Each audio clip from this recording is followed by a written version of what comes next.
Hey guys, welcome back to the channel. If you're new here, my name is Michael and I'm a second year medical student at UCLA.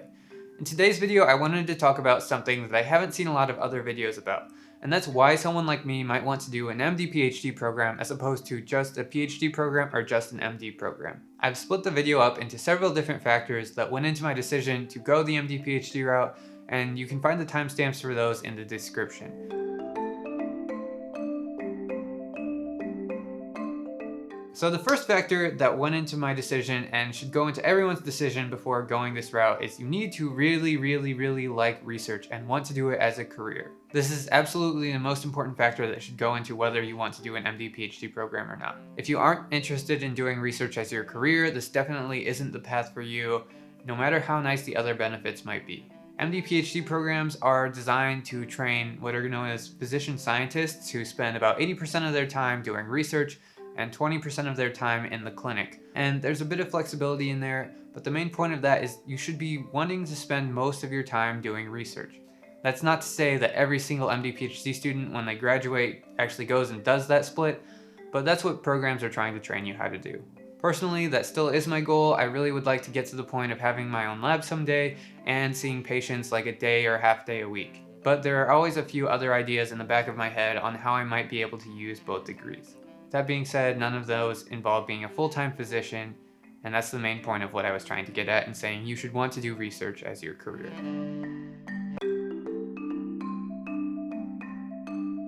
So the next question is, should you do an MD PhD program or just a PhD program if you want to do research? And really what that comes down to is, do you want to see patients or not? If you don't really want to see patients in the future or don't really care if that's part of your career, you might as well just go get a PhD instead and save yourself a ton of time and stress in both med school applications, med school, residency, etc., life as a physician. It just wouldn't be worth the tremendous amount of time and stress. MD PhD programs are for the people who definitely want to do both in their career, and I fall into that category, which is why I'm in an MD PhD program. I think the perspective you gain as a researcher by going through the formal medical education process and learning how to be a physician and seeing patients in your day-to-day life really helps you know which basic science questions are relevant and how to approach those questions so that you will actually impact the future of medicine. And to me, that's really important.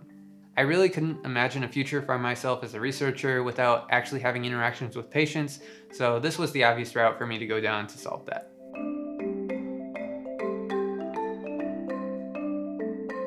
The next reason is that I know that once I graduate medical school, there's a very low chance that what I will want to do is just be a full-time physician. This is where the comparison comes between MD PhD programs and MD only programs. To be clear, it's fully possible to do the research route after just going to medical school. When you look at the numbers, you see that people with MDs who want to go down that route get their faculty positions at about the same age as MD PhD people do.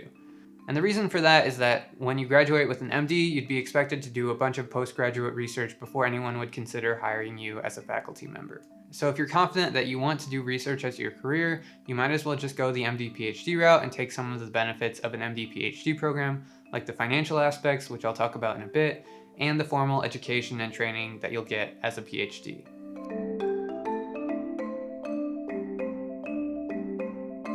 Okay, so here's the thing, I don't know if everyone recognizes this, but MD PhD programs are typically fully funded by either the government or the school or some combination of the two.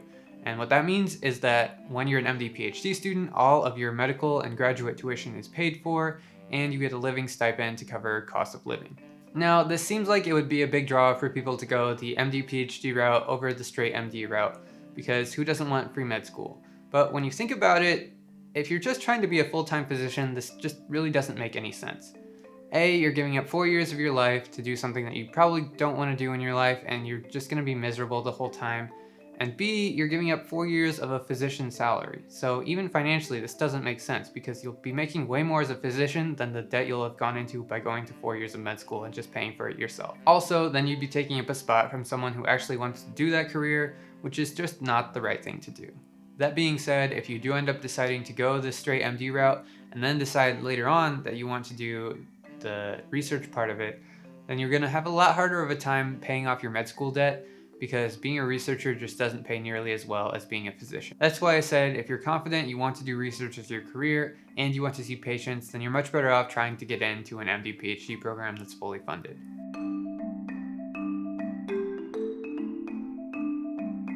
Here's one that isn't really talked about as much, but I still think it's really important.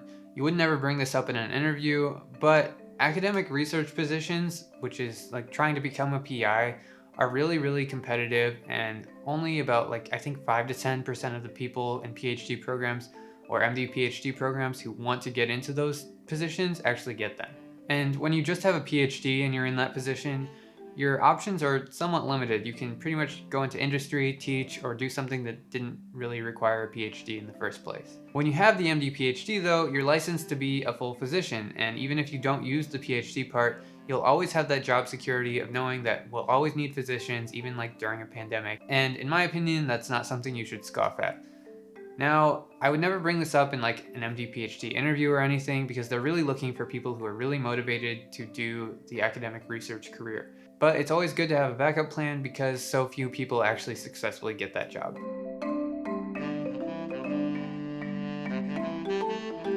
Now, the last thing I want to bring up is that this is 8 years of my life that I've committed to being a student.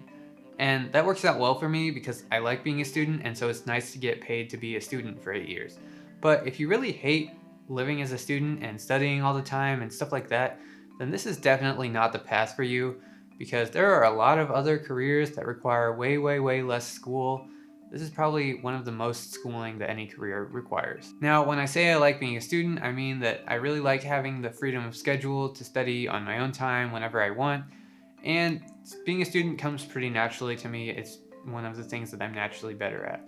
That being said, that doesn't mean I never question myself or why would I commit 8 years of my life to being a student. Sometimes I think I'm insane, but in the end, I'm getting paid for it, and if this is moving me toward the career that I really want to do, then it's definitely worth it.